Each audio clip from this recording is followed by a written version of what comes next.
제가 들어오기 전에 방금 전에 뉴스가 하나 떴는데 서귀포 근처에서 지금 지진이 조금 꽤 큰 규모로 났는가 봐요. 아이들이 막 울면서 집 밖으로 나가고 집이 흔들리고 유리창이 깨질 정도의 그런 지진이 터졌다고 합니다. 한국에서는 그 지진이 거의 없는 곳이라고 우리 알고 있는데 요즘에는 아주 빈번하게 찾아오는 것 같습니다. 옛날에 지진 3 정도를 이 파주에서 제가 경험했는데 2인가 3 정도 막 어지러울 정도로 조금 불편하더라고요. 근데 거의 5 정도 된다고 하면 정말 두려움이 몰려올 만큼 그런 상황이라는 생각이 듭니다. 여러분, 땅이 흔들리고 또 여러 가지 코로나라든가 전염병이 창궐하고 이 모든 것들은 마태복음 24장 또 누가복음 21장 그 예언을 통해서 본다 그러면 주님이 오실 날이 가까워지고 있다는 하나의 메시지라고 하는 것입니다. 더욱더 우리의 삶을 말씀에 높여놓고 우리 삶을 잘 조정해서 주의 오실 날이 심히 가까운 이때 하나님과의 관계를 더욱 우리 견고히 하는 여러분과 제가 되었으면 좋겠습니다. 자, 오늘도 출애굽기 34장 오늘 두 번째 시간인데 잠언 24장 16절에 보면 이런 말씀이 있더라고요. 대저의인은 7번 넘어질지라도 다시 일어나려니와 악인은 재앙으로 말미암아 엎드려지느니라. 그러니까 이 본문을 보면 의인이라고 하는 말은 믿음이 있는 사람이죠, 그죠? 악인은 믿음이 없는 사람이에요. 근데 믿음이 있는 사람과 믿음이 없는 악인의 차이는 7번 넘어질지라도 하는 말은 그러니까 끊임없이 넘어질지라도 7이라는 완전수예요. 끊임없이 넘어질지라도 다시 믿음을 회복하며 일어나는 사람이 믿음의 사람인 의인이고 믿음이 없는 악인은 절망 속에서 더 이상 일어나지 못하는 사람으로 구별되어질 수 있다고 합니다. 물론 뒤에 내용을 보면 재앙으로 말미암아 고난 속에서 넘어지는 사람과 그렇지 않은 사람으로도 구분되어질 수 있겠죠. 이 출애굽기 이제 34장 계속 내용에 보면 이스라엘은 지금 그 믿음의 실패라고 하는 이 우상숭배라고 하는 하나님의 요구 앞에 무너지는 큰 절망의 구렁텅이 속에 지금 넘어져 있습니다. 그런데 이때 이들이 이 실패라는 이 경험 속에서 어떻게 이 실패를 딛고 일어날 수 있는지, 그리고 그때 하나님은 어떻게 이스라엘을 도우시는지 이 이야기를 지금 계속 지난 시간부터 계속 나누고 있습니다. 출애굽기 34장에 보면 이제 하나님께서 모세에게 산으로 올라오라고 하는 명령이 주어집니다. 그리고 올라올 때 어떻게 올라오는가 하면 그 모세가 이전에 깨트린 돌판을 대신할 새로운 돌판을 깎아서 만들어서 올라오라고 합니다. 근데 돌판을 깎아 올라오라고 하는 것은 뭐예요? 깨어진 돌판을 대신할 또 다른 언약의 돌비를 주겠다고 하는 거죠. 이 말은 이스라엘 백성들과 하나님 사이의 언약이 새롭게 갱신되어졌다고 하는 것을 의미하는 것입니다. 하나님께서 이제 다시금 이스라엘 백성들을 주의 백성으로 삼으시겠다고 하는 거예요. 그래서 4절에 보면 모세가 아침에 일찍 일어나서 그 하나님의 명령대로 시내산에 올라갑니다. 그러자 어떤 일이 벌어지는가 하면 모세가 출애굽기 33장에 하나님의 영광을 구했을 때 그 기도의 응답으로 하나님의 영광을 보여주는 장면이 펼쳐집니다. 그런데 산 위에서 본 그 하나님의 영광이 무엇인가 하면 바로 자비롭고 은혜롭고 노하기를 더디하고 인자와 진실이 많은 하나님, 그리고 인자를 천대까지 베풀며 악과 과실과 죄를 용서하시는 하나님, 하나님의 품성의 영광을 말하는 것입니다. 복음교육자 417페이지에도 보니까 이 영광은 무엇인가, 하나님께서 모세에게 반포하신 하나님의 성품을 말한다라고 말하고 있습니다. 그러니까 우리가 정말 말씀을 통해서 우리의 삶을 통해서 끝없이 봐야 될 게 뭐냐 그러면 성경에도 스토리만 보는 게 아니라 하나님의 품성을 봐야 돼요. 예. 이 하나님의 사랑의 품성을 우리가 보게 되면 그 성경을 통해서 뭘 볼 수 있다? 하나님의 영광의 빛을 볼 수 있다고 하는 거예요. 그리고 마태복음 5장 16절에도 보면 산상수훈, 우리 이번 주에 아마 이 말씀을 가지고 함께 나눌 텐데요. 하나님은 그 우리의 주님을 닮은 착한 행실을 통해서 그 선한 품성이 나타날 때 그것이 세상에 빛이 되어 드러나게 되고 그 결과 하나님께 영광이 돌아가게 된다는 그런 이제 말씀을 하고 있습니다. 그래서 하나님께서 모세에게 보여준 그 하나님의 영광은 하나님의 품성의 영광이라고 하는 거예요. 그런데 왜 이 빛이, 이 하나님의 품성의 영광의 빛이 이스라엘 백성들에게 필요한가 하는 거예요. 지금 이스라엘 백성들은 또다시 얘기하지만 큰 죄를 지었어요. 그 결과로 큰 고통의 시간을 보내고 있습니다. 엄청난 죄를 진 거예요. 작은 죄가 아니라.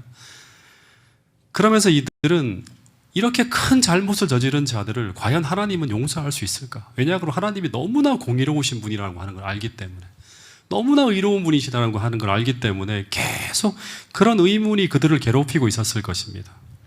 그런데 그런 이스라엘 백성들에게 하나님은 다시 그들을 용서하신다고 하는 사실과 그리고 다시금 그들을 받아들일 수 있다는 그 희망과 확신을 주시기 위해서 단지 용서에 대한 메시지만이 아니라 이 하나님의 품성에 대한 추가적인 빛을 모세를 통해 보여주고 있는 거예요.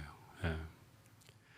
당시 이스라엘 백성들에게 직접적으로 나타난 하나님의 모습은 시내산에서 이제 율법을 쫙 반포하실 때 막 화염과 천둥과 번개를 치면서 그 율법과 함께 육성으로 들려진 하나님의 모습은 어떤 모습인가 하면 올바르게 살아갈 것을 강조하시는 하나님이었어요. 그러니까 율법의 강조점은 뭐죠? 율법의 강조점이 뭐예요? 올바름이에요, 올바름. 의로움입니다. 올바르게 살아야 한다고 하는 거예요. 그것을 하나님이 우리에게 요구하신다고 하는 것이 바로 시내산에서 하나님과 우리 인간이 서로 언약한 율법이었어요. 그래서 당시 시내산에서 율법이 선포될 당시에 이스라엘 백성들에게 보여진 그 하나님의 품성에 대한 이해는 정말 거룩하시고 의로운 하나님, 공의로운 하나님의 모습이었어요. 그런데 이런 올바른 삶을 요구하는 하나님의 율법 앞에 이스라엘 백성들이 불과 40일 만에 넘어지게 됩니다. 그리고 이 공의로운 하나님, 정말 의로운 하나님 앞에 지금 두려워 떨고 있는 게 이스라엘 백성들의 형편이었습니다. 근데 이제 우리가 계속 공부하지만 이스라엘 백성들이 이집트를 떠나서 이 홍해라고 하는 것을 건넜죠. 이 홍해는 침례를 경험하는 거예요. 그죠? 예. 지금 그리고 어디로 가고 있죠? 이스라엘 백성들이? 가나안이라고 하는 곳을 가야 돼요. 예. 언약의 땅. 근데 이 침례를 경험한 후 하늘 가나안까지 이어지는 가운데서 이 광야의 삶은 한마디로 말하면 성화의 과정으로 표현되어지는 그런 과정입니다. 예. 즉 하늘 가나안으로 나가는 가운데 펼쳐지는 이 광야의 삶은 성화의 과정을 밟아 나가는 과정이에요. 즉 하늘 가나안으로에서 살 사람으로 변화되어지는 과정이 바로 이 광야예요. 예. 이 광야. 근데 이 성화의 과정을 밟아가면서 이스라엘 백성들이 영화된 건 아니잖아요. 아직까지 어떻게 보면 어린아이 같은 단계예요. 그죠? 믿음도 아주 적고 침례를 받았지만, 그래서 이 성화의 과정 속에 이 성화의 과정을 밟아가면서 이스라엘 백성들은 수도 없이 넘어지고 쓰러지는 일들을 경험하게 됩니다. 예. 우리도 그렇잖아요. 예. 우리도 성화의 과정을 밟아가면서 수도 없이 넘어지고 쓰러지는 일들을 경험하게 돼요. 근데 중요한 것은 뭔가 하면 그때마다 어떻게 해야 된다? 일어나야 한다고 하는 거예요. 예. 넘어지지 않는 것도 중요하지만 그것만큼 중요한 것은 뭔가 하면 다시 일어나는 거예요. 예. 근데 우리가 열심히 신앙생활을 하다가 연약함 속에 넘어졌는데 근데 다시 일어날 힘이 없다면, 그래서 다시 일어나지 못하게 되면 어떤 일이 벌어지죠? 어떤 일이 벌어집니까? 예. 광야에서 다 죽는 거예요. 이스라엘 백성들은 일어나지 못하면 다 죽는 거예요. 예. 가나안으로 향해서 전진하지 못하면 다 죽게 돼요. 예. 이집트로 돌아가려고 하다 보면 다 죽는 거예요, 전부 다. 그래서 끊임없이 넘어지고 쓰러지는 이스라엘 백성들에게 다시금 일어날 수 있는 힘과 용기를 줄 수 있는 것은 뭔가 하면 바로 그들에게 올바름을 요구하시는 공의로운 하나님의 모습과 동시에 그럼에도 불구하고 그들을 용서하시고 그들을 받아들이시는 자비로운 하나님에 대한 계시가 필요했다고 하는 것입니다. 그런데 그 자비의 모습, 하나님의 자비의 모습이 어떻게 묘사되고 있는가? 출애굽기 34장 6절에 보면 여호와께서 그의 백성에 대한 하나님의 자비로운 사랑을 표현하는 방법이 6가지 단어로 표현되고 있습니다. 뭐냐 그러면 자비롭고, 두 번째는 은혜롭고, 또 하나는 노하기를 더디하고, 또 하나는 인자와 진실이 아주 많고, 심지어 인자를 1000대까지 베푸시는 분이에요. 예. 악과 과실과 죄를 용서하시는 하나님이라고 하는 거예요. 예. 근데 재림교회 성경 주석을 보면 죄인들을 향한 하나님의 관심과 사랑에 대한 이보다 더 완전한 선언은 상상하기 어려울 것이라고 표현하고 있습니다. 자비롭고 은혜롭고 노하기를 더디하고 인자와 진실이 많은 하나님, 인자를 1000대까지 베풀고 악과 과실을 용서하시는 하나님이라고 하는 거예요. 하나하나 단어를 조금만 한번 생각해 보면 자비로움이라고 하는 건 뭐예요? 실수하고 잘못하는 사람을 용납하는 품성이죠. 예. 은혜로움은 뭐예요? 선물 받을 자격이 없음에도, 하나님의 이 축복을 받을 자격이 없음에도 불구하고 대가 없이 자비를 베푸시는 사랑의 품성이에요, 하나님. 노하기를 더디하는 것은 뭔가 하면 인간의 죄악에 대해서 끝까지 참으시고 인내하시는 자비의 또 다른 표현이에요. 하나님이 아주 구체적으로 계속해서 나는 이런 하나님이라고 말씀하고 있는 거예요. 그리고 인자는 뭐냐 그러면 이건 한문인데 영어로 하면 헤세드라고, 아니 영어가 아니라 원어를 보면 헤세드라고 하는 단어를 써요. 근데 헤세드는 언약하신 사랑이에요. 언약적 사랑이에요. 그러니까 앞에 나와 있는 이 모든 사랑을 표현하는 단어예요, 이게. 헤세드라고 하는 건. 진실이라고 하는 건 뭐예요? 약속한 것을 상황에 따라 변하지 않고 약속한 것을 지키는 품성이라고 하는 거예요. 그래서 하나님은 이런 인자와 진실이 많은 분이라고 하는 것은 뭔가 하면 이런 언약하신 사랑이 어떤 상황 속에서도 변함이 없다고 하는 것을 말해주고 있는 거예요. 그래서 그 언약을 1000대까지 베풀고, 이 1000대까지 베푼다는 말은 뭐예요? 하나, 둘, 셋, 넷, 셋에서 1000대까지 내세는 거예요. 그게 아니라 영원히 베풀고라고 하는 말이죠. 그리고 악과 과실을 용서하시는 자비로운 하나님이라고 하는 거예요.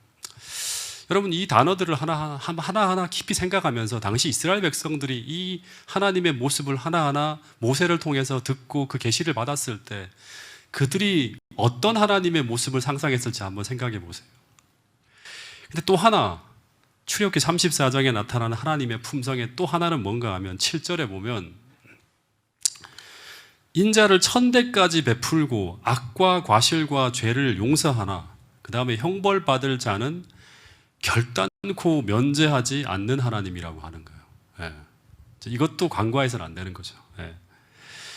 근데 이제 학자들이 이렇게 이 말씀을 연구해 보면 이런 표현들을 하나하나 살펴보고 또 성경 전체를 통해 보면 하나님은 자비를 베푸시기를 아주 기뻐하시지만 악인들에게 심판을 내리는 것도 내리기는 내리시지만 이 표현을 보면 악인들을 이렇게 멸망시키는 부분에 있어서 결코 하나님이 기쁘게 그걸 하지 않는다고 하는 것을 표현하고 있는 그러한 어떤 뉘앙스라고 합니다.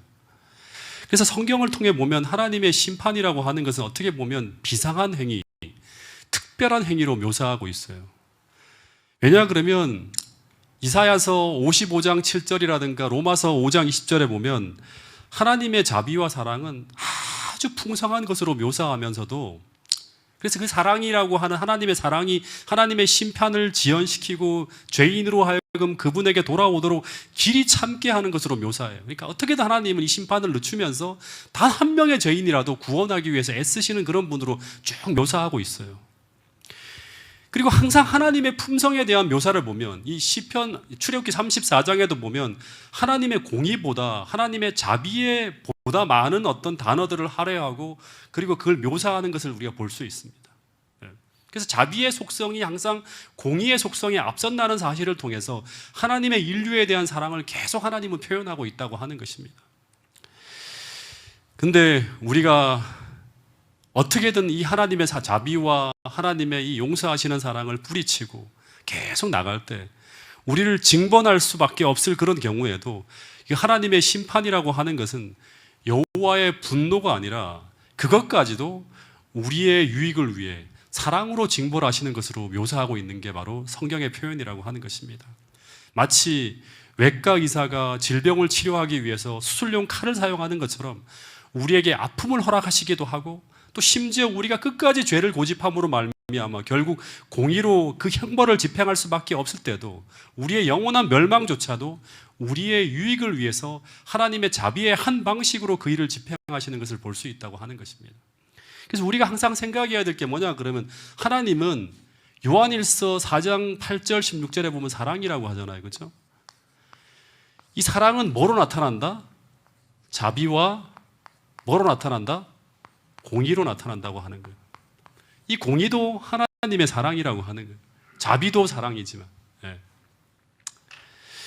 그래서 이런 이야기를 통해서 우리가 하나 생각해야 되는 것은 뭔가 하면, 하나님은 분명히 죄인을 사랑하신다고 하는 거예요. 그 죄인이 아무리 악해져 가도, 아무리 폐륜화로 변해가도 그 죄인을 향한 하나님의 사랑의 마음에는 변함이 없다고 하는 것입니다. 그래서 단 하나의 가능성만 있다면, 그 죄인을 구하기 위해 최선을 다하시는 분이 바로 우리 하나님이시라고 성경은 이야기하고 있습니다.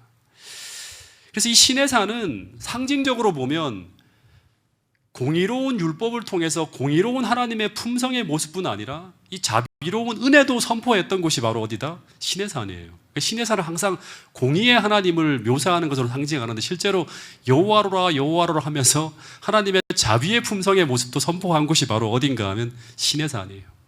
하나님의 나라가 시작되어질 때 하나님은 공의와 자비로 이스라엘이라고 하는 나라를 통치하신다고 말씀하고 있는 것이죠. 어쨌든 이 하나님의 품성의 영광의 빛을 보면서 나타낸 모세의 첫 번째 반응은 뭔가 하면, 8절에 보면 급히 땅에 엎드려 하나님을 경배하는 모습이에요. 그러니까 우리가 성경을 읽으면서 하나님의 그 위대한 영광과 그분의 품성의 아름다움을 보면 하나님 앞에서 한없이 겸비해지면서 나타나는 첫 번째 반응이 뭔가 하면 하나님께 온전히 경배를 드리는 거예요. 예. 우리가 진짜 제대로 된 예배를 드리기 위해서 우리의 삶이, 우리의 신앙의 삶이 하나님을 예배하는 삶이 되기 위해서는 날마다 하나님의 위대한 영광과 그리고 그분의 위대한 품성의 아름다움의 빛을 날마다 봐야 한다고 하는 것이죠. 더하여서 두 번째, 이 하나님의 성품을 보면서 모세는 이 하나님의 사랑과 은혜에 대한 깊은 확신을 가지고 담대하게 이런 기도를 할 수 있을 만큼 큰 믿음과 용기가 생겨났다고 하는 건데, 한번 8절 9절 말씀을 한번 읽어보겠습니다. 우리가 시작. 모세가 급히 땅에 엎드려 경배하며 가로되, 주여 내가 주께 은총을 입었거든 원컨대 주는 우리 중에서 행하옵소서. 이는 목이 곧은 백성이니이다. 우리의 악과 죄를 사하시고 우리를 주의 기업으로 삼으소서. 이게 보면 모세가 가로되 주여 내가 주께 은총을 입었거든, 원컨대 이 품성의 빛을 보고 난 다음에 기도하는 거예요. 주는 우리 중에서 행하옵소서. 이는 목이 곧은 백성이니이다. 그럴지라도 우리의 악과 죄를 사하시고 우리로 주의 기업을 삼으소서라고 하는 말을 해요. 하나님, 이스라엘 백성들이 비록 목이 곧은 백성이고 그래서 비록 악을 행하였을지라도 주님, 이들이 이렇게 회개하며 당신의 은혜를 탄원하고 있사오니 어떻게 해라? 우리 중에 행하시고, 담대하게 주장하는 거예요. 그리고 우리의 악과 죄를 사하여 주시고 이스라엘로 당신의 기업을 삼아달라고 하면서 막 탄원하고 있는 거예요. 여러분, 우리가 정말 하나님이 어떤 분인지를 진짜 더 온전하게 기도하는 가운데, 말씀을 펼치는 가운데 하나님의 이 품성을 참되게 인식하게 되면 그 결과 우리는 하나님 앞에 더 담대하게 나가면서 더 큰 믿음과 용기를 가지고 더 큰 것을 기도하고 요구할 수 있다고 하는 것입니다. 어쨌든 이런 기도를 드리자 10절에 하나님이 이제 기도의 응답으로 내가 이스라엘 백성들과 맺을 언약을 새롭게 하겠다고 말씀하시면서 10절부터 16절에서 이런 말씀을 했어요. 제가 한번 천천히 읽으면서 한번 좀 하나씩 좀 강해해 보도록 하겠습니다. 여호와께서 가라사대, 보라 내가 언약을 세우나니 곧 내가 아직 온 땅 아무에게도 행치 아니한 이적을 너희 전체 백성들 앞에서 행할 것이라. 너의 머무는 나라 백성이 다 여호와의 소위를 보리니 내가 너를 위하여 행할 일이 두려운 것임이니라 하는 말을 해요. 여기 보면 하나님이 이제 어떻게 하겠다고 약속하는가 하면, 이제 그들과 함께 하심으로 말미암아 그 주변 나라들 중에서 그 어떤 민족도 경험한 적이 없는 이적을 행할 것이라고 하는 거예요. 근데 그 역사를 통해서 모든 민족들이 다 여호와께서 행하시는 역사를 인정할 수밖에 없는 그런 이적이 펼쳐질 것이라고 하는 거예요. 굉장히 놀라운 약속을 하는 거죠. 근데 그 이적 중에 하나가 뭔가 하면 이제 학자들은 대체적으로 요단강이 마르는 거예요. 이제 가나안으로 들어갈 때. 또 하나는 여리고성이 무너지는 것. 하나님이 이렇게 뺑뺑뺑 돌게 하면서 무너뜨리는 그런 엄청난 일을 이제 하시겠다고 하는 거죠. 그래서 하나님의 언약이 성취되어지는 과정 속에서 하나님은 하늘의 모든 자원을 다 쏟아 부어서 그들로 영광스러운 하나님의 백성이 되게 하실 것이라고 약속하고 있는데, 근데 그런 약속이 이루어지기 위해서 그들은 어떤 일을 해야 되는가? 하나님은 항상 약속을 말씀하시고 난 다음에 그 약속이 성취되기 위한 조건을 항상 말씀하세요. 그러기 위해서 너희들은 어떤 일을 행해야 되는가? 다른 어떤 것보다 오직 한 가지를 집중하고 거기에 충실하며 살아가면 된다고 해요. 그게 뭔가 하면 11절부터 보면 너는 내가 오늘 내게 명하는 것을 삼가 지키라고 말씀하고 있어요. 무엇을 지켜야 되는가 하면 하나님께서 말씀하고 있는 그 언약들을 하나하나 지켜야 된다고 하는 거예요. 그러면 어떤 일이 벌어지는가 하면 그 다음에 보면 내가 내 앞에서 그 강력하고 무서운 가나안 7족속, 너희들이 한 번도 이겨본 적이 없는 그 7족속, 아모리 사람과 가나안 사람과 헷 사람과 브리스 사람과 히위 사람과 여부스 사람을 너희들이 쫓아낸다고 하는 게 아니라 하나님께서 어떻게 하겠다? 다 쫓아내겠다고 하는 거예요. 실제로 그런 일이 펼쳐지죠. 그러니까 하나님의 백성들은 하나님이 주시는 말씀을 따라 살아갈 때 하나님이 주시는 은혜가 증가되어지고, 그리고 하나님에 대한 더 확실한 비전을 보게 되고, 그리고 더 큰 기회와 그리고 점점 더 커지는 능력과 사명이 주어지게 된다고 하는 것이 성경의 공식이에요. 그래서 이스라엘은 스스로 위대한 나라가 되려고 노력하는 것이 아니라 스스로 하나님 앞에 겸비하게 자신을 낮추고, 이 하나님이 얼마나 위대한 분이시고 그리고 얼마나 그들을 사랑하는지를 알고 하나님 앞에 겸비하게 자신을 낮추고, 그리고 하나님이 자신들에게 주시는 작은 빛 하나하나마다 충실하게 순종하며 나가게 될 때 하나님은 이스라엘 백성들을 어떻게 하시겠다? 온 세상에 당신의 영광의 빛을 비출 위대한 나라로 만들어 주시겠다고 약속하고 있는 것입니다. 그래서 성공과 실패는 성경의 모든 것들을 보면 항상 반복적으로 나오는 게 뭔가 하면 너희들의 성공과 실패는 뭐에 놓여 있다? 하나님과의 관계에 놓여 있다고 하는 거예요. 이 관계는 믿음이죠. 믿음은 뭐를 의미하는 거예요? 순종하는 거예요. 네. 관계가 온전해야지만, 하나님과의 관계가 온전해야지만 하나님은 그 관계의 온전함을 통해서 하나님의 약속을 그 사람을 통해 성취하는 거예요. 하나님이 해야 될 일을 그 사람을 통해서 하게 하시는 거예요. 그리고 하나님의 능력을 확장시켜 나가시겠다고 말씀하고 있는 것입니다. 그래서 제일 중요한 게 뭔가 하면 이 12절부터 시작해서 17절까지 이스라엘 백성들이 제일 경계해야 될 것이 무엇인가 하면 그들이 제일 약한 부분이에요. 그게 바로 뭔가 하면 시내산에서 단 40일 만에 무너졌던 뭐다? 우상 숭배라고 하는 거예요.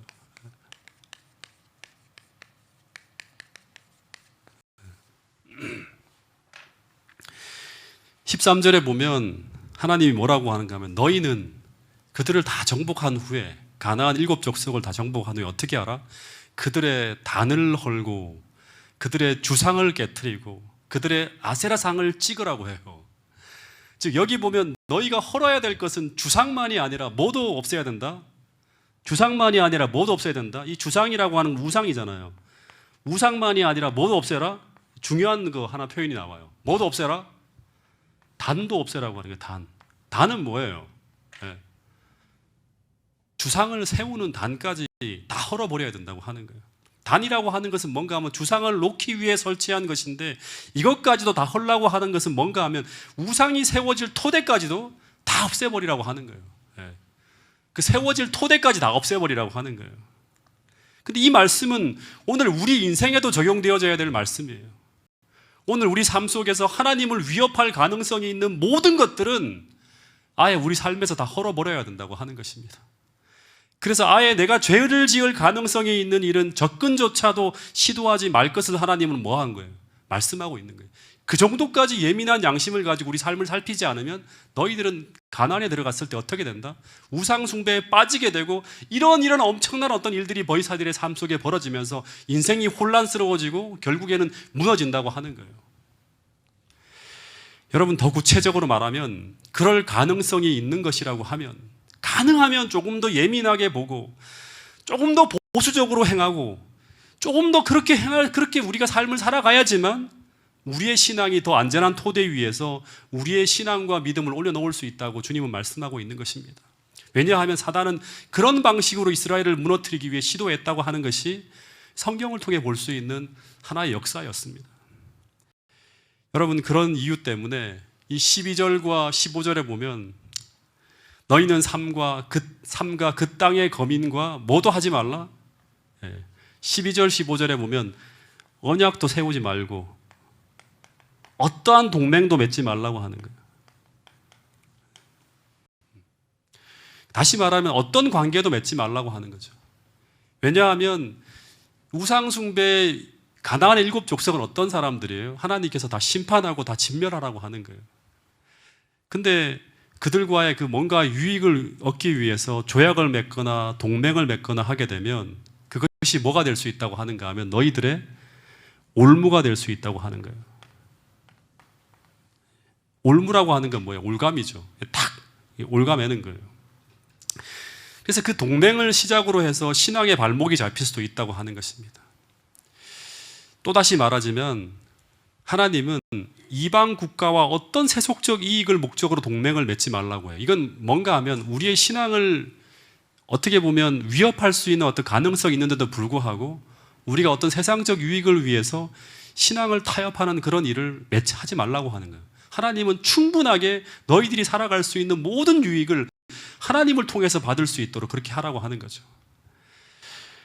근데 그렇게 동맹을 맺게 되면 불가불 그 다음 구절에 보면 너희들이 우상 숭배 축제에 참여하게 되고 그리고 그 결과 이방 여인들과 교류하면서 어떤 일도 벌어질 수 있다?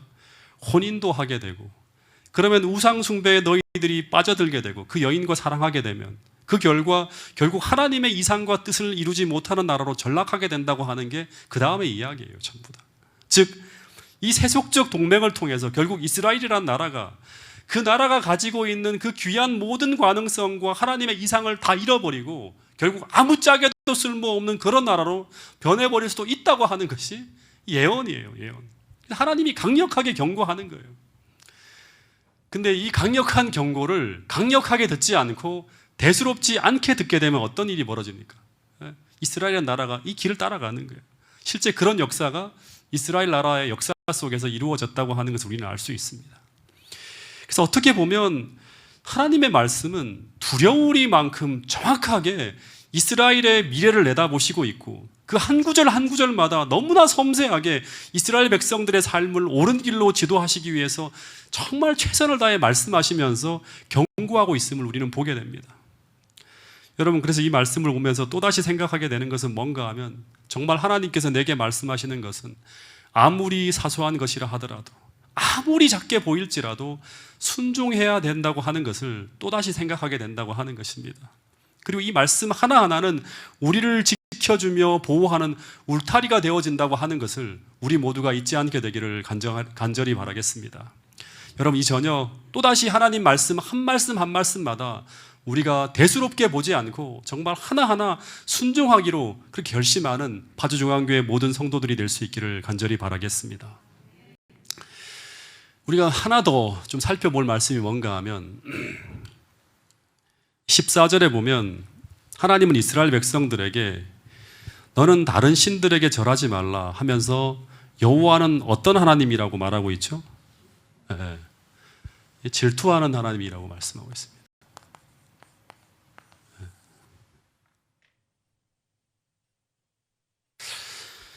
질투하신다고 하는 것은 누구에게 질투하는 거죠? 누구에게 질투하는 거예요? 예? 누구에게 질투하는 거죠? 예. 사랑하는 사람들에게 질투하는 거죠. 사랑하는 대상에게. 그죠? 근데 하나님은 이스라엘 백성들에게 뭐 한다고 하는가 하면 질투한다고 하는 거예요. 예. 이 첫 번째 의미는 뭔가 하면 마치 하나님이 인간으로 의인화해서 잘 못 느끼니까, 하나님이 얼마나 마음 아파하고 얼마나 힘들어하는지 이스라엘 백성들이 잘 느끼지 못하니까 하나님께서 마치 인간인 것처럼 의인화해서, 신인 동형이라고 하는 그런 이제 표현인데, 하나님이 인간으로 의인화해서 그만큼 이스라엘 백성들을 사랑하신다고 하는 것을 표현하는 거예요. 마치 이스라엘 백성들이 하나님께 드려야 될 이 경배와 사랑과 헌신을 다른 대상에게 바치는 것을 하나님은 견딜 수가 없다고 하는 거예요. 마치 너희들이 사랑하는 사람과 사랑할 때, 너희가 다른 사람을 이렇게 사랑하는 대상이 나를 사랑하지 않고 다른 대상을 사랑할 때 질투하는 만큼 그렇게 하나님은 힘들어하고 있다고 하는 것입니다. 또 하나 이 말씀은 여호와 하나님께서 이스라엘 백성들과 언약을 맺은 후에 이스라엘 백성들을 하나님은 당신의 뭐로 여기시는 거예요? 예. 언약을 했다고 하잖아요. 시내산에서 뭘 언약을 한 거예요? 결혼한 거죠. 예. 신부로 여기는 거예요. 신부. 예. 신부로 여기는 거예요. 그래서 이스라엘 백성들이 하나님이 아닌 우상 숭배에 끌리거나 우상을 숭배하는 것을 뭐로 이제 간주하는가, 영적 간음으로 여기고 있다고 표현하는 것입니다. 그래서 이 표현들을 하나하나 우리 생각하면 어떤 걸 느껴야 되는가 하면, 하나님은 이토록 우리가 하나님을 의지하고 그분과의 관계를 소중히 생각하라고 말씀하고 있는 거예요. 근데 그 이유는 무엇인가 하면, 그분이 그런 사랑을 받고 싶어서 그러는 것이 아니라, 물론 그런 마음도 있지만 더 중요한 것은 뭔가 하면, 우리가 그분을 사랑해야지만, 그분을 절대적으로 의지해야 되지만, 우리가 이 전쟁터 같은 세상에서 우리가 하나님의 보호 속에서 건강하고 안전하게 살아갈 수 있고, 더하여서 영적 큰 힘과 용기를 얻으면서 평안하게 살아갈 수 있다고 하는 것입니다. 여러분, 특별히 마지막 시대를 살아가는 우리 모두가 그냥 대충 하나님을 믿는 것이 아니라, 오늘 하나님 주시는 말씀 하나하나를 깊이 생각하면서 하나님과의 관계를 온전하게 하고, 하나님만이 우리를 보호할 수 있는 그런 사랑으로 하나님과의 관계를 온전히 하고, 그분의 말씀에 신실하게 충실하게 반응하며 살아갈 수 있는 파주중앙교회 모든 성도들이 될 수 있기를 간절히 바라겠습니다. 하나님께서 이토록 간절하게 말씀하시는 이 하나님의 이 예수하시는 음성을 말씀 하나하나를 통해서 좀 느끼시면서 여러분의 가슴에 울려져서 꼭 들을 수 있게 되기를 간절히 바라겠습니다. 자, 오늘 말씀은 이 정도로 줄이고 기도 제목을 좀 드리도록 하겠습니다.